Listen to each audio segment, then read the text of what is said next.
Mirai the super hero దీనికి సంబంధించి అయితే టీజర్ అప్డేట్ అయితే వచ్చిందనమాట. నిన్న చూసుకున్నట్లయితే మిరాయ్ గురించి రానా దగ్గుబాటి గారు ఒక ట్వీట్ అయితే చేసిండ్రు అనమాట. సో అమేజింగ్ ట్రైలర్ కట్టు. ట్రైలర్ అయితే చాలా బాగుంది. ట్రైలర్ గురించి టీజర్ గురించి కాదు, చాలా కూలెస్ట్ ట్రైలర్. నేను ఎప్పటి వరకు అట్లాంటి ట్రైలర్ అయితే చూడలేదు. Can't wait for the movie అని చెప్పేసి కూడా ఆయన చెప్పిండు. సక్కనే అయిపెక్కిచ్చిండు అనమాట. అండ్ ఇక్కడ చూసుకున్నట్లయితే పీపుల్ మీడియా ఫ్యాక్టరీ కూడా నిన్న ఒక ట్వీట్ వేసింది. ఇది ఒక అడ్వెంచర్ జానర్. సో ఎవరు చూడండి అయితే ఇప్పుడు వస్తుంది. ఎప్పటికీ అయినా మళ్ళీ ఇది ఉన్నట్టు ఇంకే మూవీ కూడా ఉంటుందని కూడా చెప్పిల్లు అనమాట. ఒక సూపర్ హీరో క్యారెక్టరేషన్ అని కూడా తేజ సజ్జన్ మళ్ళీ మెన్షన్ చేశారు. హనుమాన్ తర్వాత హనుమంతు అనే క్యారెక్టర్ తర్వాత హనుమాన్ మూవీలో తర్వాత ఆ మూవీలో కూడా ఆయన సూపర్ హీరో కదా, తర్వాత అవుతారు కదా. సో ఇప్పుడు మళ్ళీ రెండో సూపర్ హీరో క్యారెక్టరేషన్ అయితే చేయబోతున్నాడు అనమాట. అండ్ ఒక కొత్త బల్డెన్ అయితే ఇంట్రొడ్యూస్ చేయబోతున్నాం అని కూడా వాళ్ళు ట్వీట్ చేశారు.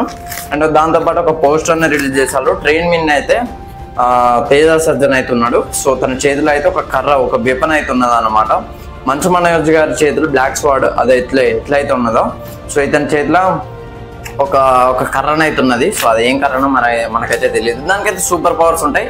అక్కడ బ్లాక్ స్వాడ్ కూడా సూపర్ పవర్స్ ఉంటాయి. ఇది మాత్రం కామన్. సో రెండు వర్సెస్ వాళ్ళిద్దరి మధ్య ఫేస్ అవ్వబడతాయి. తర్వాత ఏమైంది అనేది కథ, ఓకేనా.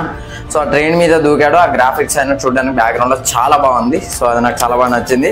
అండ్ టీజర్ రిలీజ్ డేట్ చెప్పారు 28th 5th 2025, అంటే ఎల్లుండే 28వ తారీఖు అయితే రిలీజ్ చేయబోతున్నారు అన్నమాట.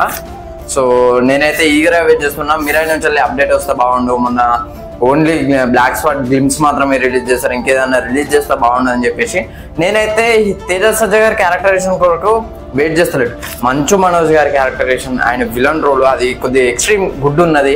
ఆ బ్యాక్గ్రౌండ్ బీజిఎం అయినా, తన లుక్ అయినా, తన అవుట్ఫిట్ అయినా కూడా ఎవ్రీథింగ్ చాలా బాగుంది. నాకు అది చాలా బాగా నచ్చింది. దానికైతే దానికోసం బ్లాక్ స్పాట్ కోసం అయితే నేను అయితే ఈగర్గా వెయిట్ చేస్తున్నా. అండ్ మూవీ అబౌట్ ఒక 9 సీక్రెట్స్ గురించి అట. 9 సీక్రెట్స్ ఆఫ్ అశోక, దీని గురించి కూడా చాలా మంది తెలియకపోయి ఉండొచ్చు. నేనైతే ఒక వీడియో చేయడానికి అయితే ట్రై చేస్తా. సో ఇది ఫ్రెండ్స్ ఓవరాల్ గా మీరైతే టీజర్ అప్డేట్ అయితే. సో ఈ వీడియో కనుక నచ్చినట్లయితే లైక్ చేయండి, షేర్ చేయండి, కామెంట్ చేయండి, ఛానల్ సబ్స్క్రైబ్ చేసుకోండి. Thanks for watching.